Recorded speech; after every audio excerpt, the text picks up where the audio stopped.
हाँ। अभी 8वां श्लोक पुनः कहते हैं विदुर जी कि देखो ये आपके स्वयं के लिए है। किस प्रकार कह रहे हैं? बोले आशा धैर्य को नष्ट कर देती है। तुम्हें आशा है, अपेक्षा है कि हम एक बड़ा भवन बना लेंगे या हम बना सकते हैं, और आप प्रतीक्षा कर रहे हो, तो ये कभी पूर्ति नहीं होनी। क्यों? क्योंकि समय के अनुसार तुम्हारे विचार भी बदलते जाएंगे। समय अपडेटेड होता जाता है, तो समय अपडेटेड होता जाता है। इसलिए यहाँ पर कह रहे हैं कि आशा धैर्य को नष्ट कर देती है। मुझे चाहिए वह इस प्रकार का भाव है। यदि आपको किसी चीज़ की अपेक्षा है और वो मिल नहीं रही है, तो आपका धैर्य नष्ट हो जाएगा, धीरज नष्ट हो जाएगा, धैर्य समाप्त हो जाएगा। ऐसा धैर्य कब समाप्त होता है? जब हमें कुछ प्राप्त होने की अपेक्षा हो, आशा हो। ऐसा फिर यमराज समृद्धि को नष्ट कर देते हैं। कोई जब किसी घर में यमराज का आगमन होता है, तो पहले उसको कुछ उसकी समृद्धि खत्म होने लगती है, उसकी समृद्धि नष्ट होने लगती है। ऐसा कह रहे हैं विदुर जी, कह रहे हैं कि जब किसी घर में यमराज आते हैं, तो व्यक्ति क्रोधित नहीं होता है, उसकी जो धन संपत्ति है, समृद्धि है, वो नष्ट होती है। ऐसा फिर लक्ष्मी को, धन को कौन नष्ट करता है? क्रोध नष्ट कर देता है। बहुत ज्यादा क्रोधी रहने वाला व्यक्ति कभी भी धनवान नहीं होता है। क्रोधी व्यक्ति लक्ष्मी को नष्ट कर देता है, या क्रोध से लक्ष्मी नष्ट हो जाती है। ऐसा कृपणता, कंजूसी के द्वारा यश समाप्त हो जाता है। तो ये क्यों कह रहे हैं? तो अब क्या है, धृतराष्ट्र को ये आशा है, इस प्रकार की वो सोचता है कि जो मेरे पुत्र है, ये पुत्र राज्य को जीत जाएंगे, इसलिए धैर्य रखूं मैं। 1 दिन रुकूं मैं, 2 दिन रुकूं मैं, 3 दिन रुकूं मैं, 4 दिन रुकूं, 28 दिन सब समाप्त हो गया। तो यहाँ विदुर जी कह रहे हैं कि जो तुम ये धन की, संपदा की, ये सब जो अपेक्षा कर रहे हो, ये तुम्हारा सब नष्ट कर देगी, ये धीरज को नष्ट कर देगी।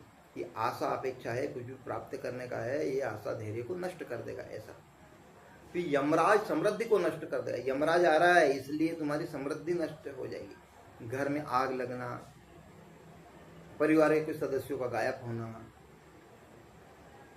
फिर स्त्रियों का मान हरण हो जाना, परिवार में अथवा समाज में किसी लड़की का भग जाना किसी अन्य के साथ में। तो ये सब क्या है? ये समृद्धि को नष्ट करने वाली चीजें, अर्थात तुम्हारी इसमें किसी का मरण होने वाला, यमराज के आगमन होने वाला। फिर जो क्रोध करता है, बार बार क्रोध करता है, उसकी लक्ष्मी अर्थात धन समाप्त हो जाएगा, उसके पास लक्ष्मी नहीं टिकेगी। ऐसा तो कह रहे हैं, बोले तुम्हारे जो पुत्र है, ये दुर्योधन और ये बहुत क्रोध करने वाले हैं, भगवान को भी बंधु बनाने की कोशिश करी, ये क्रोध करने वाले हैं, करते हैं, तो ये समझ लो कि तुम्हारा राज्य नष्ट होने वाला है। सीधी बात वो ये कहना चाह रहे हैं। पहले तो इनकी मृत्यु भी होने वाली है और तुम्हारा धन संपत्ति सब नष्ट होने वाला है। ऐसा फिर कृपणता यश को नष्ट करती है। तुम जो ये कंजूसी करते हो कि नहीं, कंजूसी कैसे करते हो? देने में कंजूसी करते हो। पांडवों को जो कुछ भी देने की बारी आती है तो बिल्कुल नपातुला देते हो। ये तुम्हारी जो कंजूसी है कि नहीं, पांडवों के प्रति जो कंजूसी दिखा रहे हो, ये तुम्हारे मान सम्मान को नष्ट कर देगी। ऐसा कह रहे हैं। तो बोले किस प्रकार नष्ट कर देगी? तो यदि किसी गाय हो, भैंस हो, पशु हो, तो इन पशुओं को यदि संभाला नहीं जाए, टाइम टू टाइम दूध नहीं निकाला जाए, उनका बंधन नहीं किया जाए, उनको ऐसे ही खुला छोड़ दिया जाए, तो पशुधन नष्ट हो जाता है। तो जिस प्रकार सार संभाल के द्वारा पशुधन नष्ट हो जाता है, उसी प्रकार से यश नष्ट हो जाता है, उसी प्रकार से लक्ष्मी नष्ट हो जाती है, उसी प्रकार से समृद्धि भी नष्ट हो जाती है। और कहते हैं कि यदि एक ब्रह्मनिष्ठ संत यदि तुम्हारे से, क्या कह रहे थे वो, बहुत अच्छी बड़ी अद्भुत बात है, ने क्या क्रुद्धो ब्राह्मणों हंति राष्ट्रम, यदि तुम्हारे द्वारा यदि कोई वेद पाठी ब्राह्मण, वेद को जानने वाला ब्राह्मण, ब्रह्म को जानने वाला व्यक्ति, ब्रह्मनिष्ठ व्यक्ति एक बार क्रोधित हो जाए तो पूरे राष्ट्र को नष्ट कर देता है। क्यों कह रहे हैं ऐसी? बोले भगवान आए थे उनको समझाने। भगवान क्या है? तो भगवान ब्रह्मनिष्ठ है, ब्रह्म स्वरूप ही है। तो जो ब्रह्म स्वरूप व्यक्ति है, यदि वो एक बार क्रोधित हो जाए तो संपूर्ण राष्ट्र नष्ट हो जाता है। ब्राह्मण नहीं है यहाँ पे, ब्रह्मनिष्ठ है सब। ब्रह्म नष्ट होते, ब्रह्म के क्रोधित हो जाने संपूर्ण राष्ट्र नष्ट हो जाता है। बोले तुम्हारे यहाँ पर भी ऐसे ही हुआ है। युधिष्ठिर को ब्रह्मनिष्ठ है, बिल्कुल ब्राह्मण ही बताया जाता है। बोले उनको क्रोध आया, एक भगवान श्री कृष्ण को क्रोध आया, वो तो स्वयं ब्रह्म ही है। तो बोले ऐसे ब्रह्मनिष्ठ लोगों को क्रोध मत दिलाओ, क्योंकि इनके क्रोधित होने से संपूर्ण राष्ट्र नष्ट हो जाता है। तो तुम्हारे एक परिवार के नष्ट होने में कौन सा बड़ी भारी बात है?